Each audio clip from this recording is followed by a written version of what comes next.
তার এই অবদান স্মরণ করে আমার চোখে পানি আসছে। আমরা তার ঋণ পরিশোধ করতে পারবো না। মাননীয় স্পিকার, আপনাকে ধন্যবাদ। আলহামদুলিল্লাহিল্লাযী সালামুন আলা নবী আউযু বিল্লাহি মিনাশ শাইতানির রাজীম আল্লাযী খালাকাল মাউতা ওয়াল হায়াতা লিয়াবলুয়াকুম আইয়ুকুম আহসানু আমালা ওয়া হুয়াল আজিজুল গফুর। সাদাকাল্লাহুল মাওলানাল আযীম। আজকে একজন মহান ব্যক্তি, যিনি ৬ বার এই পার্লামেন্টের সদস্য নির্বাচিত হয়ে জাতীয় গুরুদায়িত্ব পালন করেছেন, যিনি মহান পার্লামেন্টের স্পিকার ছিলেন, যিনি অস্থায়ী রাষ্ট্রপতি ছিলেন, আইন অঙ্গনের একজন তারকা আইনজীবী ছিলেন। আজকে তিনি দুনিয়া থেকে বিদায় নিয়েছেন। আমি সূরা মুলকের ২য় আয়াতটি এখানে তেলাওয়াত করেছি। আল্লাহ রাব্বুল আলামিন এই আয়াতে সমস্ত মানব জাতিকে স্মরণ করিয়ে দিয়ে বলছেন, আল্লাযী খালাকাল মাউতা ওয়াল হায়াত, তিনি সেই মহান সত্তা যিনি তোমাদেরকে মৃত্যু এবং জীবন উপহার দিয়েছেন। আগে মৃত্যুর কথা বলেছেন আল্লাহ তাআলা, লিয়াবলুয়াকুম, যেন তিনি তোমাদেরকে পরীক্ষা করতে পারেন।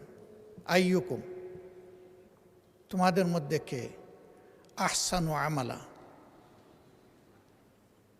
সুন্দর চরিত্রের অধিকারী, উত্তম আমলের অধিকারী।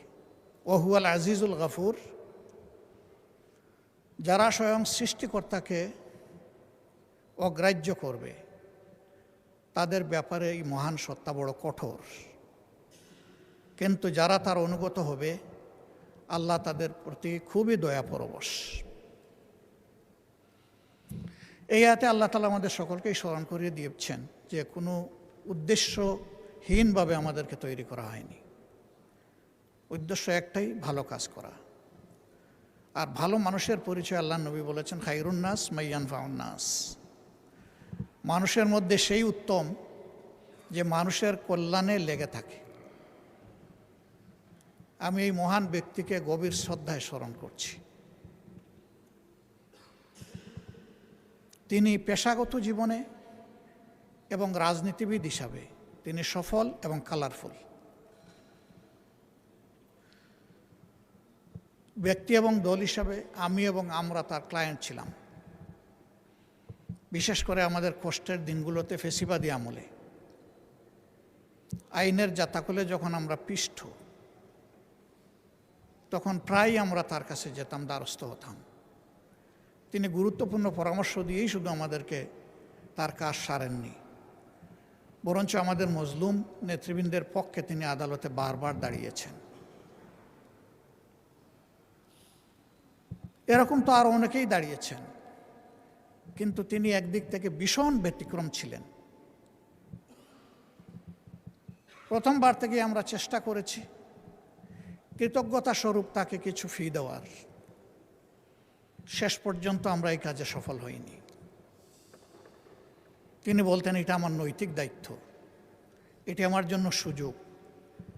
একসাথে রাজনীতি করেছি, তাদের জীবনের এই কঠিন চ্যালেঞ্জিং মুহূর্তে আমার মধ্যে সামান্য মানবতা থাকলে আমার পক্ষে তার কাছ থেকে তাদের পক্ষে ফি নেওয়া সম্ভব নয়।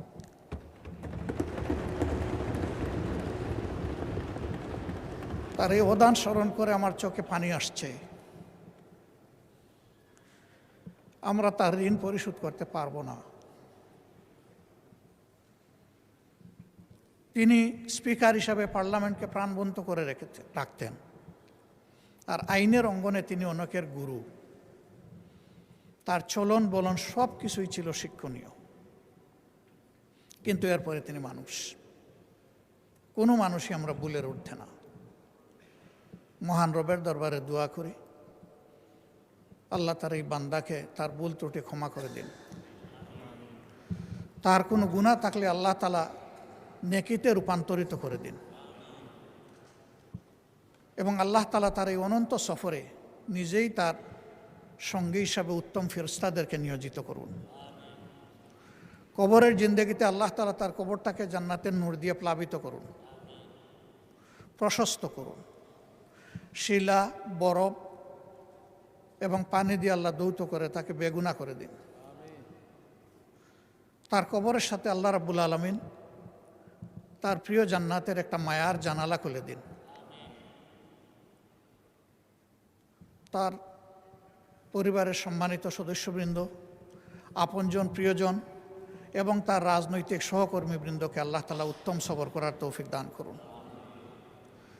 এই সমস্ত মানুষদের জীবন থেকে আমরাও যেন অনুপ্রাণিত হয়ে নিজেদের কর্তব্য নির্ধারণ করতে পারি। আল্লাহ আমাদেরকে সেই তৌফিক দান করুন। আমরা একটু পরেই বিসমিল্লাহি আলা মিল্লাতে রাসূলিল্লাহ বলে মহান আল্লাহর কাছে তাকে সমঝে দেব।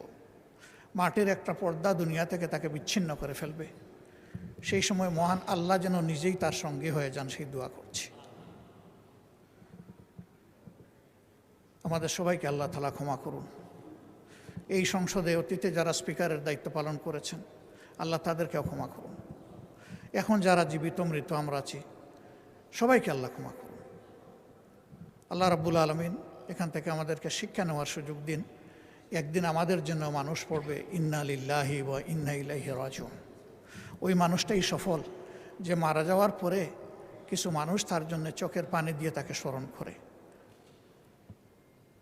আল্লাহ আমাদের জীবনে সেই সাফল্য অর্জন করার তৌফিক দান করুন। মাননীয় স্পিকার, আপনি যে জায়গাটায় যে চেয়ারে বসে আছেন, তিনি এই চেয়ারে ছিলেন।